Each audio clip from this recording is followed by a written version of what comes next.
beloved Boss Mike Cervera. Ngayon mga kababayan, alam nyo na ba yung bagong balita? Ha? Ang bagong balita ngayon mga kababayan, eto daw pong si Balikod ay nagsalita na nagkamali lang daw ang 18 Marines sa pandadawit kay Loren. O, kita nyo? Bakit? Sabi ni Loren, pag hindi nyo tinanggal ang pangalan ko dyan, lilipat na ako kay Sherwin.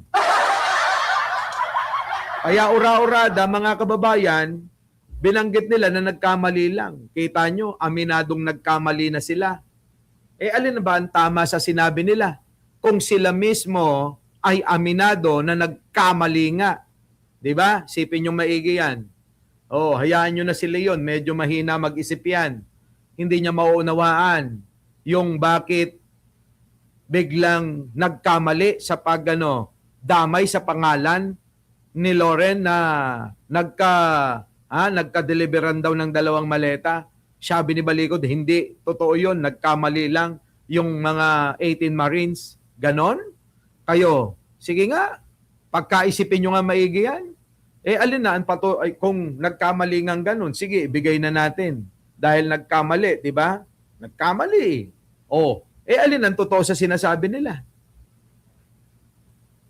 Kung aminado pa sila na nagkakamali sila, baka lahat ng mga sinasabi nila mali. Di ba? Sipin nyo. Baka lahat ho ng sinasabi nila mali. Halatang lokohan ang 18 kargador. Eto mga kababayan may resibo tayo din yan. Nasaan ba yung Boss Mike? Yan Tignan nyo mga kababayan ko. Lakihan mo nga Boss Mike. Sabi rito mga kababayan, sa GMA News, mali. Mali. Meron pang caption dito sa itaas na malalaking letra, mali. Kita niyo mga kababayan, kahit GMA News mga kababayan, nagdududa na Sinabi ni Attorney Libito Baligod na nagkamali lang ang 2 sa 18 bodyguards na nagsasabing dinalhan nila si dating ni dating Congressman Saldico ng 2 maleta ng pera si Senator Loren Legarda. Kita nyo?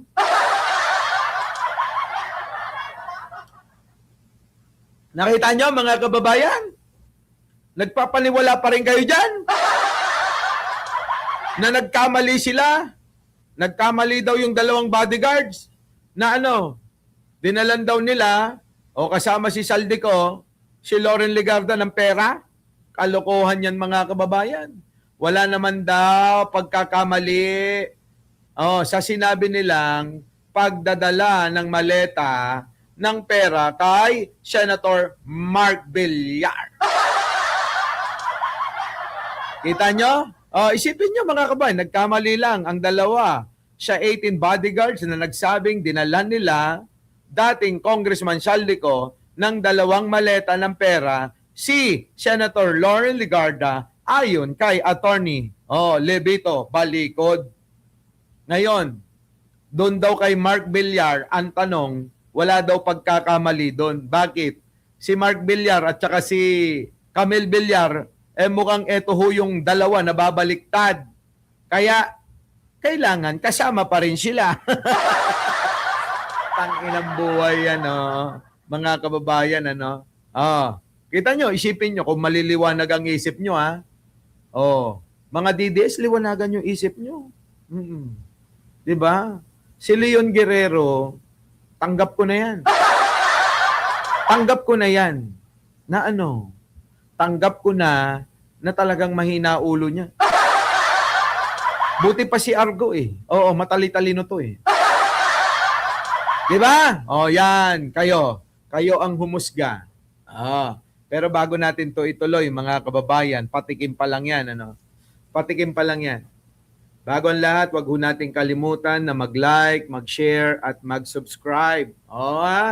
Oy, kayo dyan, yung mga DDS, Leon Guerrero, Argo, mag-like na muna kayo. At syempre mga kababayan, konting kembot na lang tayo, ha? Konting kembot na lang tayo at talaga naman, malapit na nating makamit ang ating minimithi. Siyempre, shoutout kay Argo, Alicia Duran, Joby Bilal, Leon Guerrero, Mari Jo, Tony Ninubla, Apple Vargas, at siyempre Philip Kahigas, Elizabeth Andal, siyempre Annalisa Uso, Jolly Requesto, si Argo, JC Peñarobia, si Jojo Gapi, si Alicia Duran, si Rain 143 Forever, at siyempre si Marilyn Dineros, Maria Pepa Lesok, opo, Cesar, Cesar Ri, si Leo Glenn, nandiyan na rin si Helen Milan, si Nicolas Daichoco, si Alice Manalo, at si Maritis Musni. Siyempre, Annalyn, opo, Vivian Barres, opo, nandiyan rin si Sinaida, si Neon, si Lebra,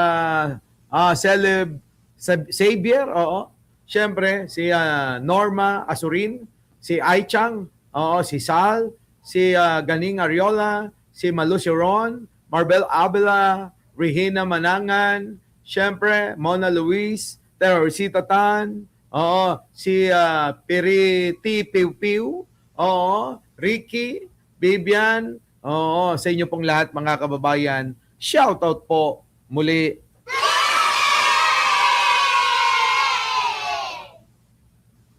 So ngayon, Maria Inoue, napanood mo na ba? JC, Rose Agkang, The Harbinger, shoutout po sa inyo.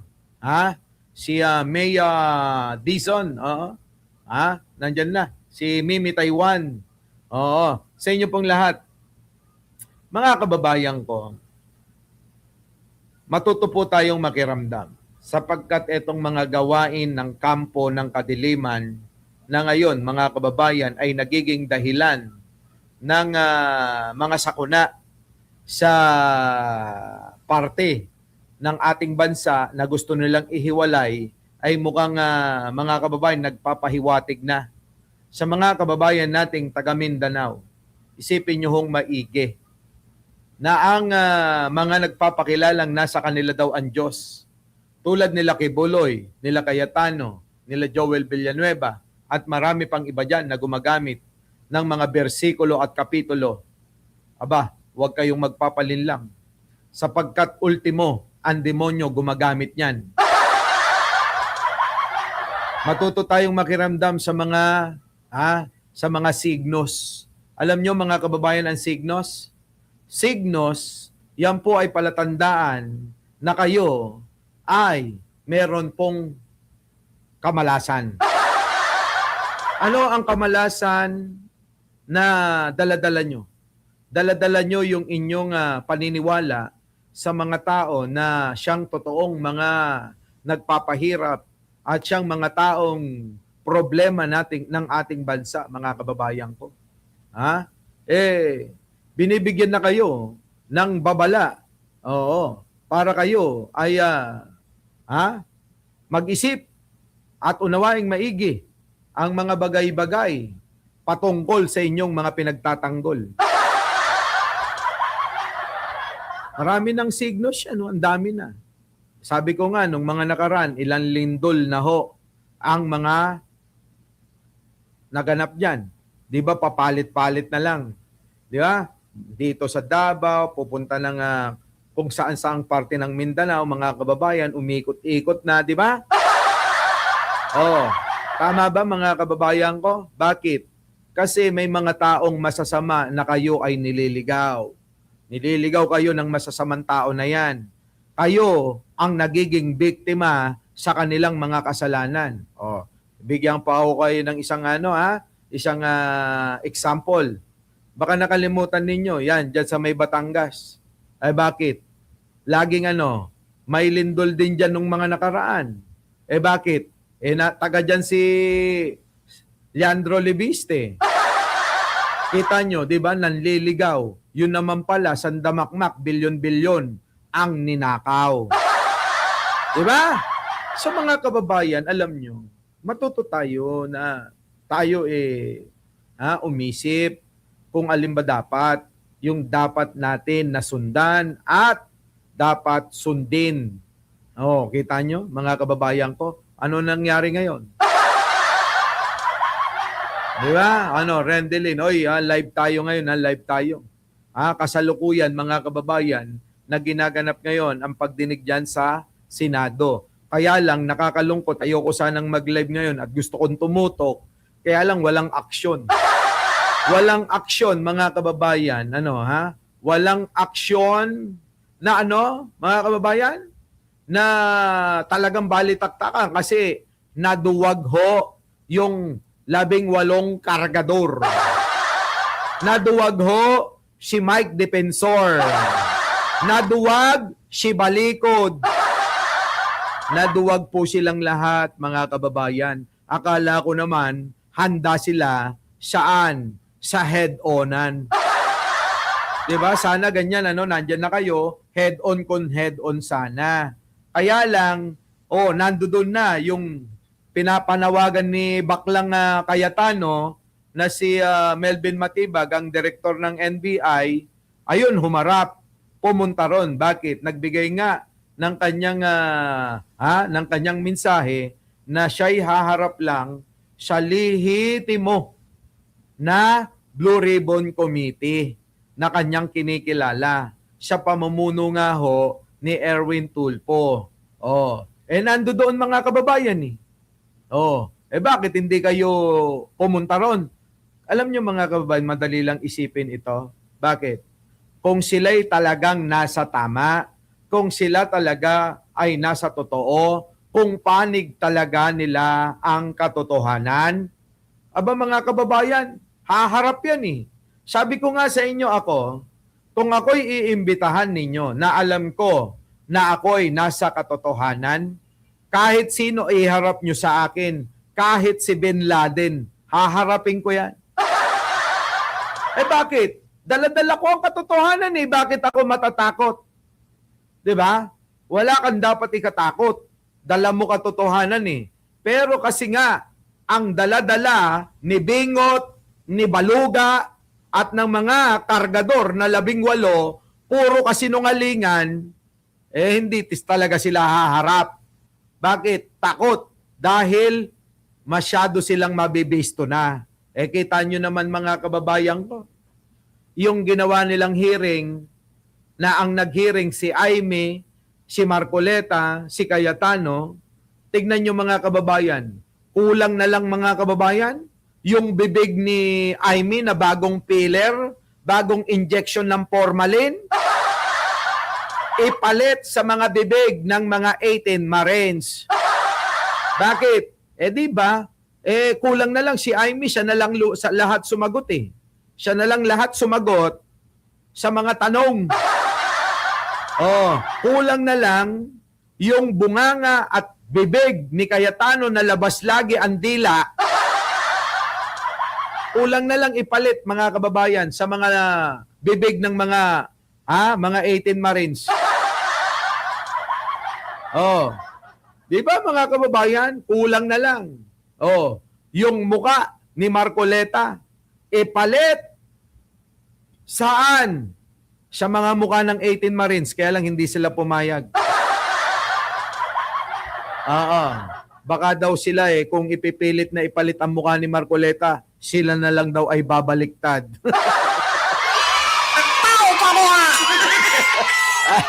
Di ba? Ganon. Ay, nako, mga kababayan ko halatang halata naman mga kababayan. Kulang na lang talaga ipalit ang mga labi, mga bunganga ni Marcoleta, ni Alan Peter Cayetano, ni Aimee Marcos sa mga bunganga ng mga 18 Marines. Ay, grabe sa kasinungalingan. Paano?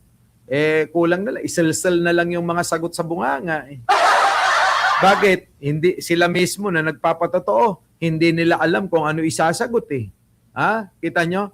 Sila na nagpapatotoo. Witness ka nga ni. Witness.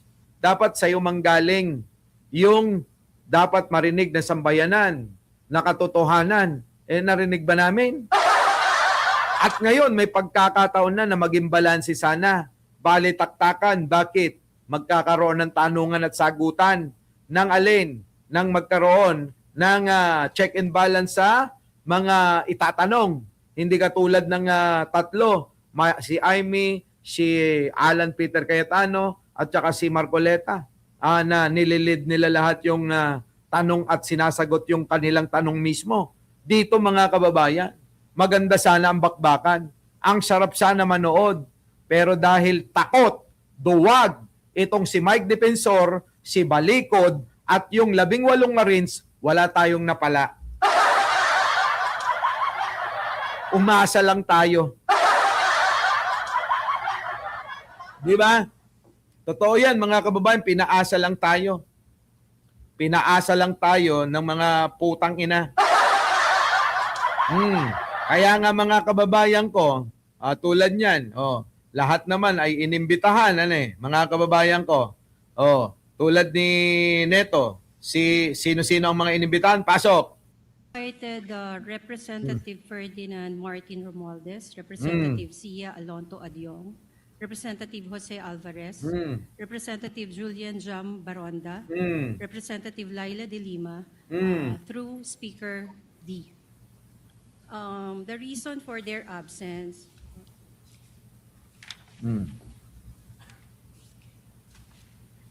Attorney Cheloy Velicaria Garafil said that the House of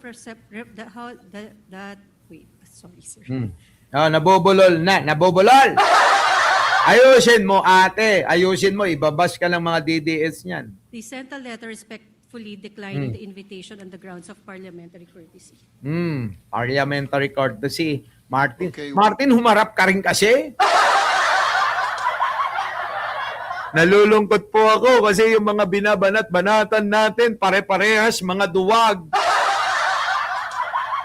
Diba?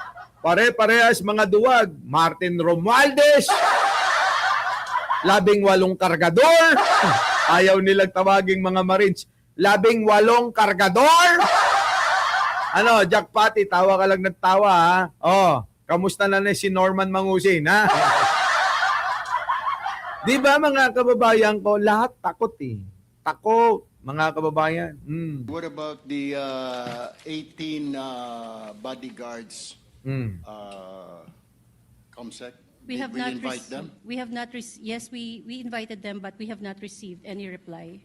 Kita nyo, inimbitahan daw po, sabi ni chairman ng Blue Ribbon Committee na si Erwin Tulfo, sabing ganun mga kababayan eh. Inimbitahan mo ba ang 18 bodyguards?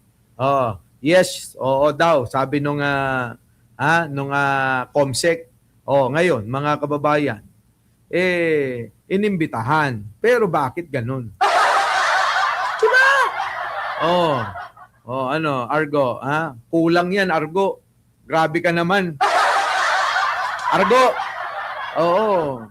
iba na ako ngayon. Hindi na ako dati katulad dun kay FLM. Kung kay FLM, pwede pa sa akin yung rate mo na yan. Ngayon, 50.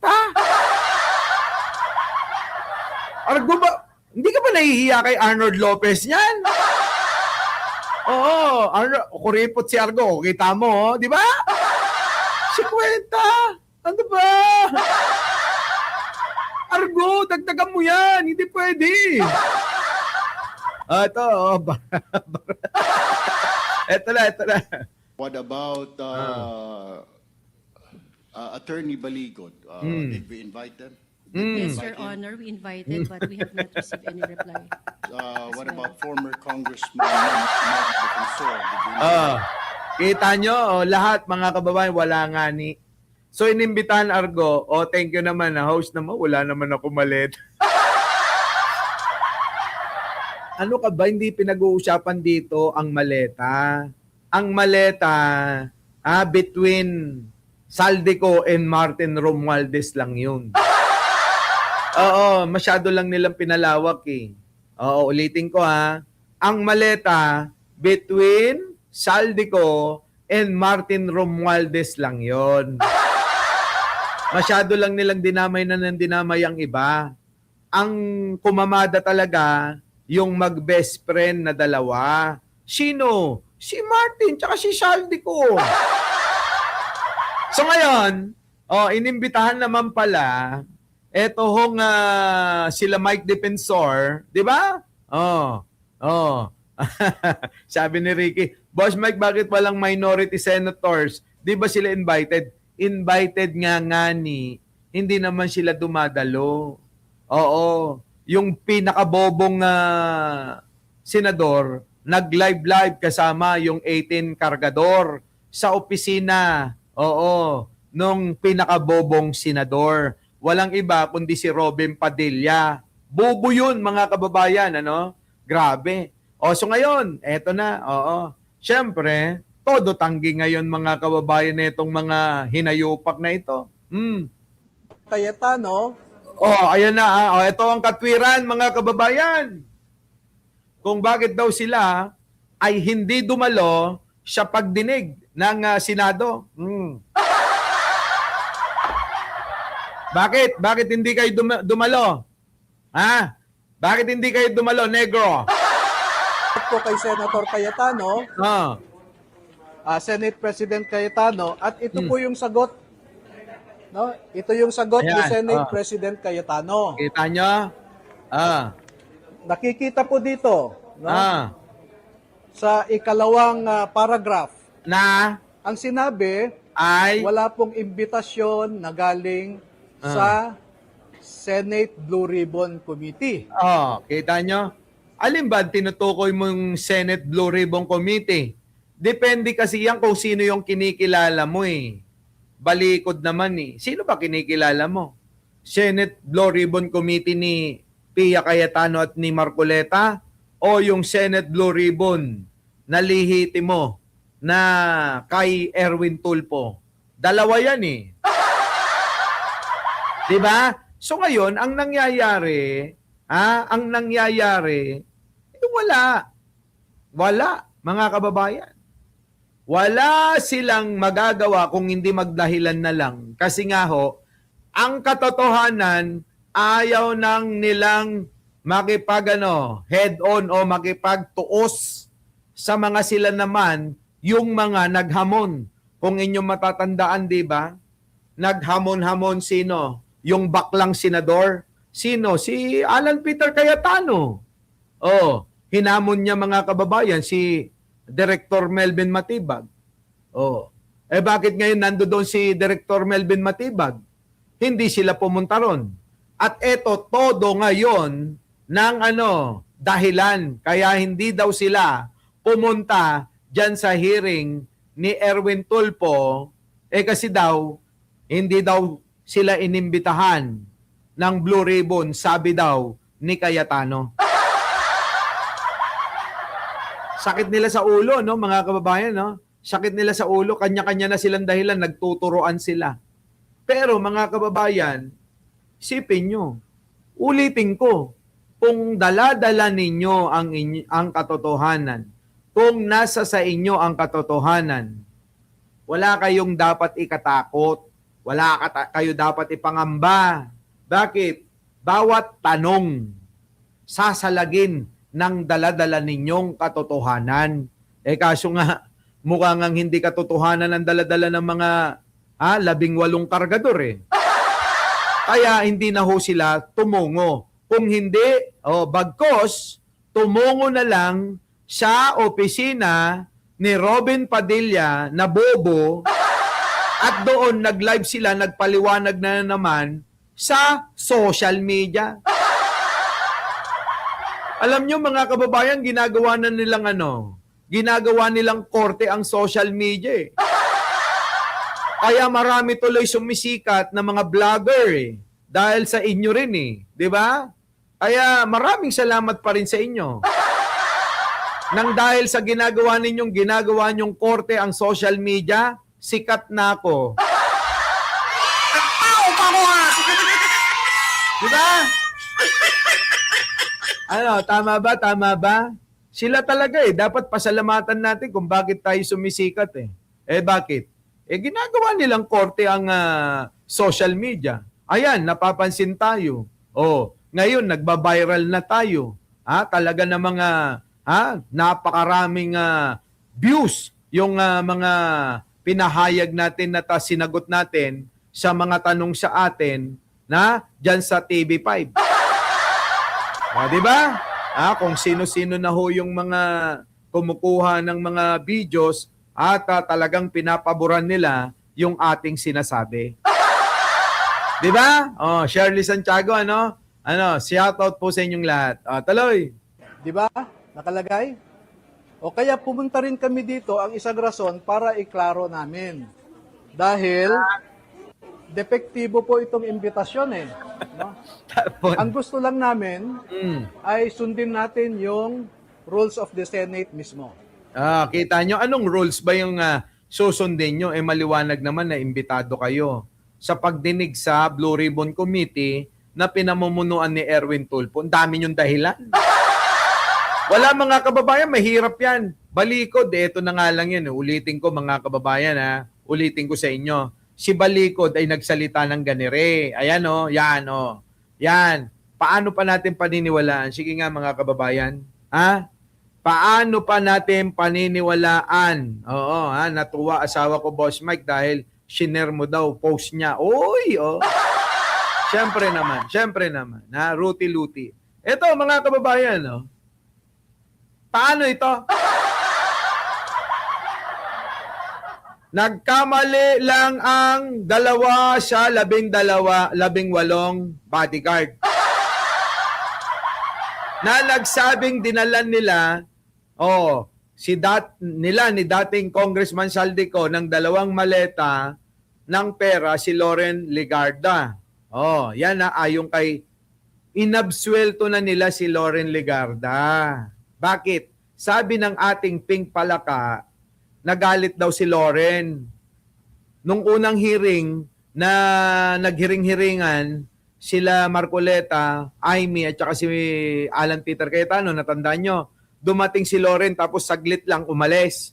Kasi nabwisit. Bakit nandyan sa affidavit? Yan pangalan ko. Pagkaganyan, babaliktad na ako. Ginanon ni Loren. Natakot itong grupo ni Mike Defensor at saka ni Attorney Balikod. Ay sige madam, tatanggalin na lang namin. Dahil naman, dito naman kay Mark Villar daw, wala daw pagkakamali sa sinabi nilang pagdadala ng maleta sa pera kay Mark Villar. Mga kababayan, ibig sabihin, si Mark Villar at etong si Camille Villar ay malamang na babaliktad na to. Babaliktad mga kababayan. Ang tanong ng marami, bakit Boss Mike? Nandyan na sila sa Senado. Bakit doon pa sa opisina ni Bobong Robin Padilla nagpunta? Hindi na lang dumiretso sa plenaryo. Kasi nga, ang gusto nila, magalit ang taong bayan, gumawa sila ng senaryo na may drama pa sila na hindi daw sila pinapapasok sa plenaryo, hindi daw sila pinapapasok sa Senado. Ganon. Gusto nilang galitin yung mga bobo at tanga na mga taga-suporta ni Digonyo tsaka ni Sara. Yun. Napakasimple mga kababayan na unawain eto na lang. Putang inang, hirap talaga ipaliwanag sa mga DDS Alam nyo, nai-imagine ko kung paano nila iniisip. Kung pwede lang silang magtanong, malamang marami ng katanungan paano mo nasabi na mali? Paano mo sabi na hindi totoo? Iyan na nga sabi nila nung una, Loren Legarda, kasali na nabigyan ng 2 maleta. Bakit binawi? Ang dahilan, nagkamali. So, kung nagkamali, sa mga sinabi nila, ilan pa ang mali? Nasundan mo ba, Argo? Kung nagkamali, nga pala, itong mga tropa nyong 18 kargador, alin ba ang totoo doon? Ano na ang totoo sa sinasabi nila? Aminado nga silang nagkamali na. So, Kung iisipin mo na kayo na matitino, 'di ba? Antonio del Castillo, alam mo na. Alam mo na moro-moro lang ito. Alam mo na nagawa-gawa lang ito. Alam nyo, maniniwala pa ako eh. Bakit? Kung ano? Kung sasabihin nyo na ang nakakatanggap ng mga maleta, si Saldico at si Martin Romualdez, malamang kasama nyo pa ako eh. Pero yung napakarami nyong mga dinamay-damay, wala na yan. Kung baga sa isang makina, dispalinghado na yan. Kahit anong rev ang gawin mo, hindi na aandar. Di ba? Turo-turo. O, yan na nga. Turo-turo. Oh. So ngayon, ayan. Okay na. Humusga dyan. Our beloved Boss Mike Cervera.